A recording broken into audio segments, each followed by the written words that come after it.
संविधान और संविधान सभा। संविधान को हम लोगों ने देख लिया और देखते हैं संविधान सभा। क्या लगता है संविधान सभा कैसे बना होगा, कैसे अस्तित्व में आया होगा, कौन ऐसा आदमी होगा जिसके दिमाग में पहली बार संविधान सभा का जिक्र आया होगा कि ऐसा संविधान सभा होना चाहिए जो हमारे देश के लिए संविधान बनाए। नमस्कार, मेरा नाम है उत्तम कुमार और आप लोग देख रहे हैं उत्कृष्ट क्लासेस। ये है लक्ष्य बैच जो बिहार पुलिस कांस्टेबल 2025 का वैकेंसी है, उसके लिए बनाया गया है। पिछले लेक्चर वीडियो में हम लोगों ने संविधान को देख लिया था कि संविधान कैसे बना, कौन कौन से आर्टिकल का सहारा लिया गया, कैसे हमारे देश में पहले लिखित दस्तावेज आया, पहला 1773 से लेकर के 1935 तक। तो ये सारी बातें हम लोगों ने पिछले वीडियो में देख लिया था हम लोगों ने, और जिन लोगों ने नहीं देखा है वो लोग जाकर के उस वीडियो को देख लें। उसका हम लोगों ने MCQ भी सॉल्व कर लिया था। MCQ आप लोगों को टेलीग्राम पे मिल जाएगा, आप लोग वहाँ से PDF डाउनलोड कर सकते हैं, सॉल्व कर सकते हैं। तो शुरू करते हैं संविधान सभा। संविधान सभा का देखते हैं कैसे कैसे हमारे देश में संविधान सभा बना, जो आगे चल के संसद का रूप लेता है। और हम लोग जो आज संसद देखते हैं जहाँ पे लोकसभा और राज्यसभा है। तो शुरू करते हैं आज का लेक्चर वीडियो। सबसे पहला जो पॉइंट है 1906। संविधान सभा का जिक्र 1906 से स्वराज बिल में जो बाल गंगाधर तिलक, तो ये पॉइंट भी मेंशन करेंगे कि बाल गंगाधर तिलक के द्वारा स्वराज बिल लाया गया था और उसी बिल में पहली बार जो है संविधान सभा का जिक्र हुआ। संविधान सभा मेंशन नहीं किया, संविधान सभा चाहिए, लेकिन उसमें एक ऐसा संगठन का जिक्र था जिसमें कि वो खुद से अपना स्वराज स्थापित करे। स्वराज का मतलब होता है कि खुद का राज, है ना। स्व मतलब होता है खुद और राज मतलब अपना शासन, है ना। तो खुद का शासन यानी कि लोगों का शासन, जनता का शासन, और जनता का शासन हो इसके लिए जरूरी है कि एक सभा हो जहाँ मीटिंग लोग बैठें और अपने डिसाइड करें कि हमारा देश कैसे चलेगा, और हमारे लोग डिसाइड करें, अंग्रेज लोग डिसाइड नहीं करें कि हमारे देश में क्या होना है नहीं होना। तो ये बाल गंगाधर तिलक का स्वराज बिल था जिसमें कि पहली बार उसमें जिक्र हुआ कि हम लोग अपना खुद का स्वराज करेंगे और उसमें शासन क्या करेंगे, क्या नियम कानून होगा, कैसे लोग रहेंगे, ये सारा डिसाइड कौन करेगा, भारत के लोग डिसाइड करेंगे भारत के लोगों के लिए। तो ये 1906 में पहली बार आया बाल गंगाधर तिलक के द्वारा। अगर एग्जाम में कभी ऐसे सवाल आता है और इसमें ऑप्शन दिख रहा है कि बाल गंगाधर तिलक का स्वराज बिल, तो सबसे पहले क्या मारेंगे ऑप्शन में, स्वराज बिल। इसके बाद आता है 1906 के बाद 1934 MN रॉय। MN रॉय एक लीडर हैं, ठीक, और ये क्योंकि सिंगल वॉइस है और इन्होंने पहली बार जो है संविधान सभा का मांग को आगे बढ़ाया। और क्योंकि ये सिंगल वॉइस थे, सिंगल वॉइस मतलब ये अकेला आदमी था, सिंगल वॉइस का मतलब अकेला आदमी है। इन्होंने पहली बार स्पष्ट रूप से संविधान सभा का मांग किया, जो कि क्योंकि अकेला आदमी के डिमांड की वजह से अंग्रेजों ने इसे ज़्यादा वैल्यू ना दे करके क्या कर दिया, इसे नजरअंदाज कर दिया और ये जो है ये डिमांड पूरा नहीं हो पाया। इसी डिमांड को आगे चल करके कांग्रेस जो है अपना ऑफिशियल डिमांड बना लेते हैं और कांग्रेस लोग इसको आधिकारिक रूप से संविधान सभा की मांग करते हैं। कब? 1935 में। तो 1935 में जो है पहली बार कांग्रेस जो है ऑफिशियली यानी अपने भारतीय राष्ट्रीय कांग्रेस जो आधिकारिक रूप से संविधान सभा का डिमांड करते हैं, किससे? अंग्रेजों से। तो 1935 में इन लोगों ने डिमांड रखा था, लेकिन अभी जो 39 आते आते क्या होने वाला है, द्वितीय विश्व युद्ध स्टार्ट होने वाला है। और जैसे ही द्वितीय विश्व युद्ध स्टार्ट हो जाता है तो उसमें क्या होता है कि अंग्रेजों को सेना का जरूरत पड़ता है लड़ाई करने के लिए, और अंग्रेजों को भारतीय सेना चाहिए। तो उसके लिए क्या होगा, भारतीयों से परमिशन, भारतीयों के बिना परमिशन के वो सेना को यूज नहीं कर सकते। तो उसके लिए वो जो अंग्रेज है वो कांग्रेस से, है ना, सेना का परमिशन ले लेते कि हम लोग को द्वितीय विश्व युद्ध सेना का जरूरत है, आप लोग सेना को हमको दीजिए ताकि हम लोग युद्ध को जीत सके। तो ये मौका मिल गया कांग्रेसों को कि हम लोगों ने बात रखा हुआ संविधान सभा का और स्वराज का, ये क्या होना चाहिए, डोमिनियन स्टेटस। डोमिनियन स्टेटस का मतलब होता है कि उसके अधीन रह के काम करना। तो हम लोगों ने स्वराज का डिमांड रखा हुआ था, तो कांग्रेसों का डिमांड पूरा करने का ये अच्छा मौका था। तो 1939 में युद्ध स्टार्ट हो जाता है, द्वितीय विश्व युद्ध, सेकेंड वर्ल्ड वॉर, ठीक है। द्वितीय विश्व युद्ध जो है वर्ल्ड वॉर स्टार्ट हो जाता है और इस समय कांग्रेस के पास अच्छा मौका होता है कि अपनी बात को मनवाने का, और उसके बाद को मानते हैं अंग्रेज लोग और उसको कहते हैं हम लोग अगस्त प्रस्ताव। अगस्त प्रस्ताव में संविधान सभा का मांग को सैद्धांतिक रूप से जो है स्वीकार कर लिया जाता है कि ठीक है, अब से जो है भारतीयों का अपना संविधान सभा होगा, जो लोग खुद से अपना नियम कानून बनाएंगे, ठीक है, 1940 में। लेकिन 1942 में क्रिप्स मिशन आता है, और क्रिप्स मिशन इसलिए आया हुआ था कि ताकि संविधान सभा की जो गठन के लिए उसको कैसे गठन होगा, क्या व्यवस्था होगा, उसको देखने को स्वीकृति दे दिया जाता है क्रिप्स मिशन के द्वारा। लेकिन मुस्लिम लीग के मोहम्मद अली जिन्ना इनके अस्वीकृति की वजह से ये इस चीज़ को नहीं मानते हैं, क्योंकि क्रिप्स मिशन का ये कंडीशन था कि संविधान सभा बनेगा और उसमें से केवल एक ही संविधान सभा होगा और ऐसा कानून बनाया जाए, ऐसा संविधान लिखा जाए जो कि भारत के हर एक वर्ग के लोग, या हिंदू हो, मुस्लिम हो, सिख हो, वो सबको मानना हो। तो ये डिमांड था किसका, क्रिप्स मिशन का। और इस चीज़ को मोहम्मद अली जिन्ना मुस्लिम लीग जो है उस चीज़ को स्वीकार नहीं करता है, और स्वीकार नहीं करने की वजह से क्रिप्स मिशन क्या होता है, वो फेल हो जाता है और हमारे देश में संविधान सभा नहीं बन पाता। इसके बाद 1946 तक आते आते क्या होता है कि ब्रिटेन ब्रिटेन में प्रधानमंत्री के पद के चुनाव के लिए समय आ चुका होता है कि ब्रिटेन में अब क्या होगा, प्रधानमंत्री के पद का चुनाव होने वाला है। और उस चुनाव के में जो है लेबर पार्टी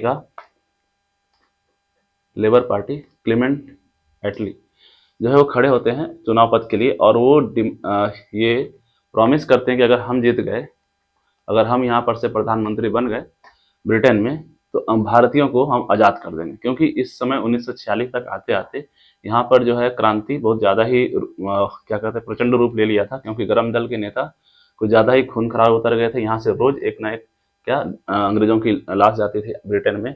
तो वहाँ के लोग भी परेशान थे कि इतना हत्या हो रहा है, खून खराबा हो रहा है, पैसे का भी नुकसान हो रहा है ना। तो इस समय तक जो है विद्रोह वगैरह बहुत ज़्यादा हो चुका था। तो अंग्रेज लोग भी उस चीज़ का विरोध कर रहे थे कि भारत में रहने का फ़ायदा नहीं है। तो लेबर पार्टी ने प्रॉमिस किया कि हम अगर प्रधानमंत्री बनते हैं तो भारत को आज़ाद कर देंगे।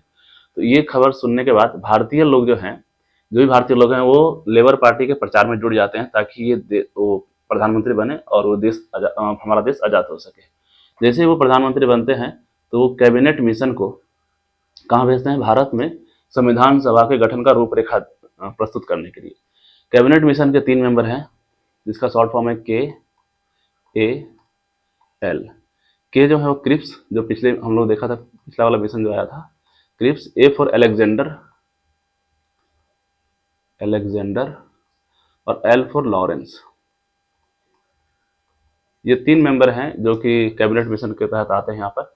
इन लोगों का काम ये दिया गया था कि संविधान सभा होगा तो उसका गठन कैसा होगा, वो प्रतिनिधित्व कैसा करेगा, मतलब प्रतिनिधि मतलब क्या, उसमें कौन कौन से लोग आएंगे, उसमें जो इलेक्शन यानी चुनाव होने वाला है वो प्रत्यक्ष होगा, अप्रत्यक्ष होगा। अगर प्रत्यक्ष ही होगा तो किस बेसिस पे होगा, या अप्रत्यक्ष होगा तो कैसे आधार पर होगा। क्योंकि हम लोगों ने देखा था 1935 के पहले तक कैसा चुनाव होता था, उसमें जो है वयस्क मताधिकार के आधार पे वोट नहीं होता था। उसमें जो जितना शिक्षा है, जो जितना कर देता है, जिसके पास जितना पैसा है, वो लोग वोट दे सकते हैं। तो उसके आधार पे था कि इस तरीके से चुनाव होता है। तो इन लोगों को ये डिसाइड करना था कि कैबिनेट यहाँ संविधान सभा होगा, वो कैसा संविधान सभा होगा, वहाँ का रूपरेखा क्या होगा, क्या काम करेगी संविधान सभा आगे चल करके, या फिर उसमें लोग कौन कौन से होंगे, लोग होंगे तो कितने सारे लोग होंगे, कितना सीट देना है, ये सारा डिसाइड कैसे करना था कैबिनेट मिशन को। कैबिनेट मिशन के बाद संविधान सभा गठन हो जाता है नवंबर 1946 को। नवंबर 1946 में संविधान सभा का गठन होता है, और इसके बाद जो पहला मीटिंग होता है वो 9 दिसंबर 1946 को। चूंकि ये पहला मीटिंग था और इससे पहले कोई भी उनका अध्यक्ष, संविधान सभा का अध्यक्ष अभी तक क्या है वो डिसाइड नहीं हो पाया था कौन कौन कौन अध्यक्ष होंगे नहीं होंगे। तो 9 दिसंबर 1946 को पहला अध्यक्ष जो होते हैं वो डॉक्टर सच्चिदानंद सिन्हा होते हैं, वो जो कि अस्थायी टेम्पोररी रूप से अध्यक्ष बनते हैं। और क्योंकि इनको अध्यक्ष चुना था क्योंकि ये सबसे बुजुर्ग थे, यानी उम्र के आधार पर इनको चुना गया कि जो सबसे सदन में बुजुर्ग हैं उनको अध्यक्ष चुन लिया गया।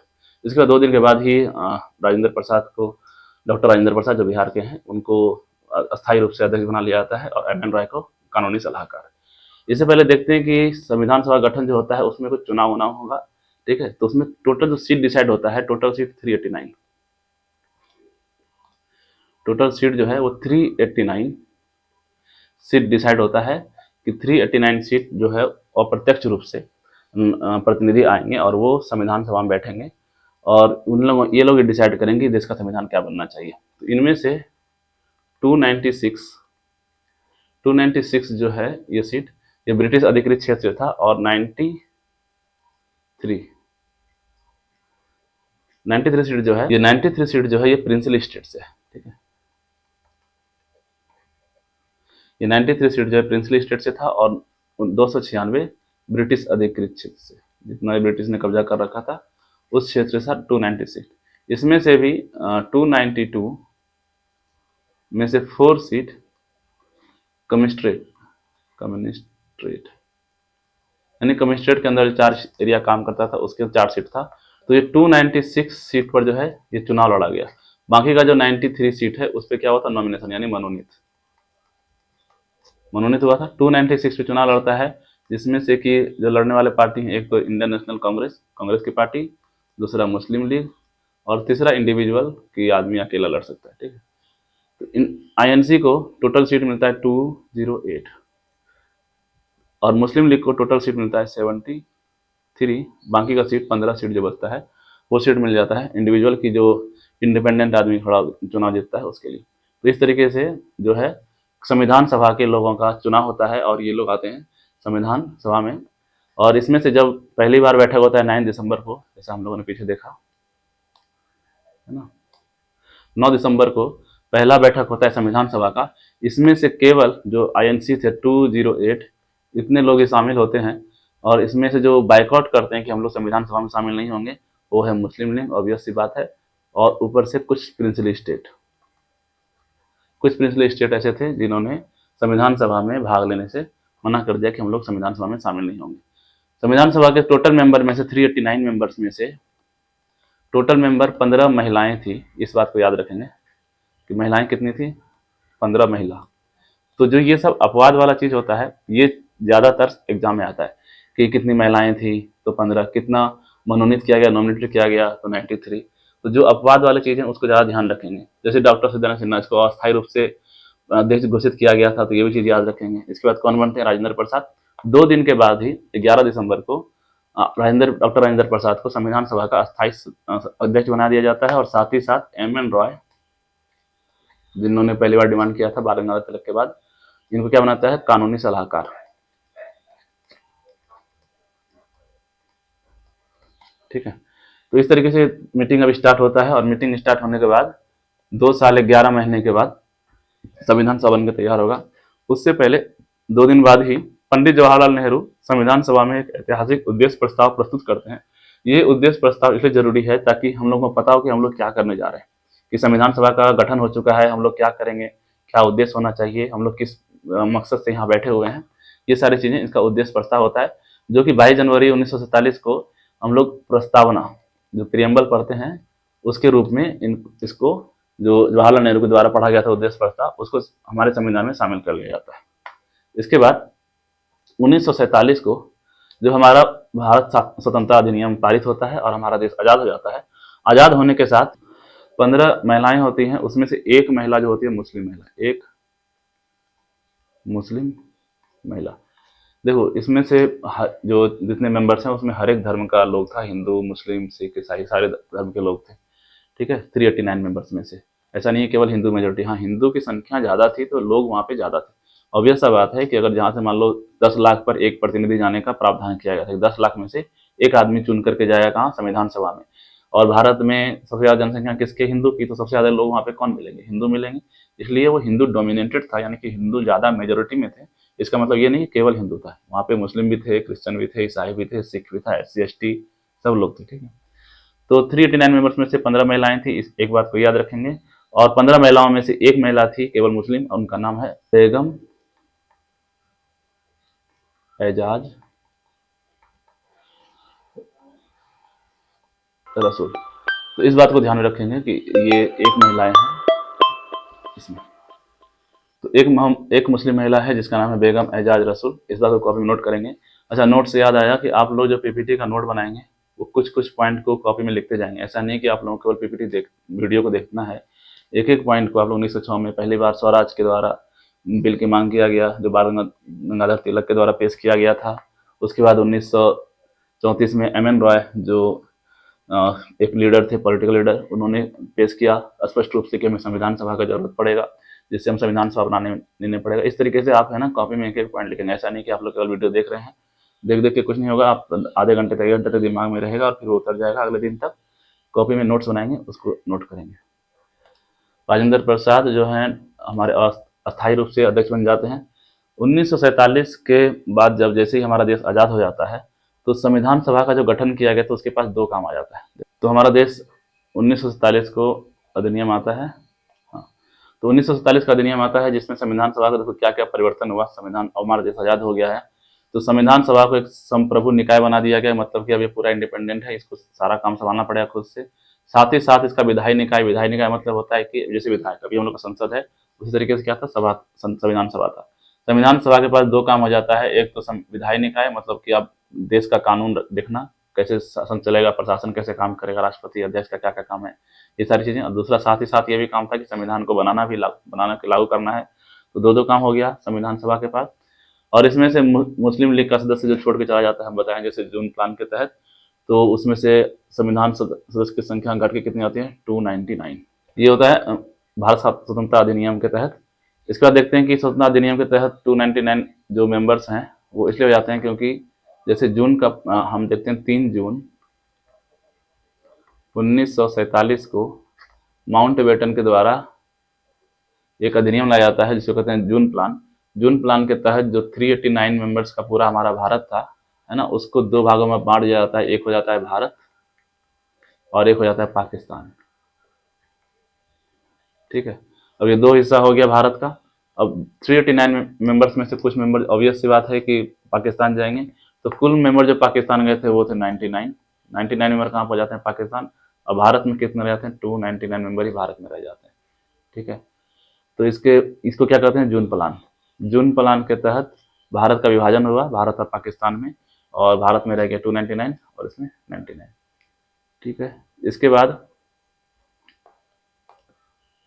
जो है इसका काम, यानी कि अब देखो 299 मेंबर हो गया, भारत देश आजाद हो गया, अंग्रेज यहाँ से चले गए, माउंटबेटन कुछ दिन तक यहाँ रहते हैं।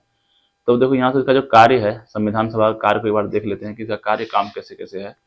इसका काम जो है 1946 तक, 1946 तक मतलब 1946 से 1947, कब तक, 15 अगस्त 1947 तक, जब हमारा देश आजाद होता है, उस समय तक संविधान सभा का एक ही काम था, केवल संविधान बनाना। ठीक है, जैसे ही हमारा देश आजाद होता है 47 से लेकर के 49 तक, है ना, 1947 से 49 तक, 1947 से 49 तक संविधान सभा के पास दो काम आ जाता है।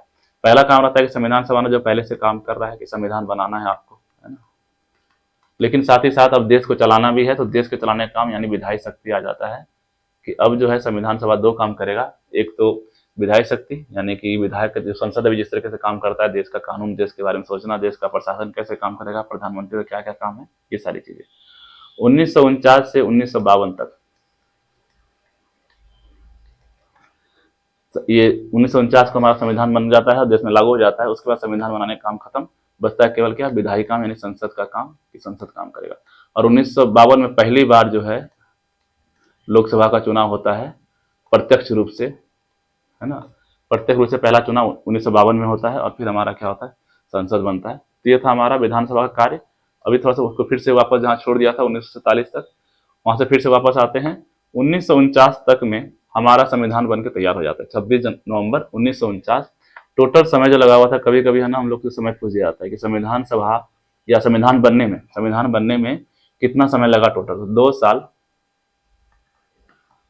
11 महीने और 18 दिन। तो ये सब याद रखेंगे कितना समय लगा संविधान को बनने में। और जब 26 जनवरी 1949 को संविधान बन जाता है, तो इसमें एक उद्देश्य क्या होता है, यानी प्रस्तावना, जिसको प्रियम्बल कहते हैं हम लोग आज, जो नेहरू रिपोर्ट में संबोधित किया गया था। 395 अनुच्छेद होता है और 8 होती हैं अनुसूचियां। जो 395 अनुच्छेद है आज बढ़ के कितना हो गया है, 470 से प्लस हो गया है। 8 अनुसूचियां थी, टोटल कितना हो गया है, अभी 12 हो गया है। समय के साथ साथ बदलाव किया गया इसमें। तो ये हो गया है संविधान प्रारूप। और 24 जनवरी अंतिम बैठक होता है संविधान सभा का संविधान के लिए। और जब इसमें अंतिम बैठक के बाद 26 जनवरी को जो है हमारे देश में संविधान को लागू कर दिया जाता है।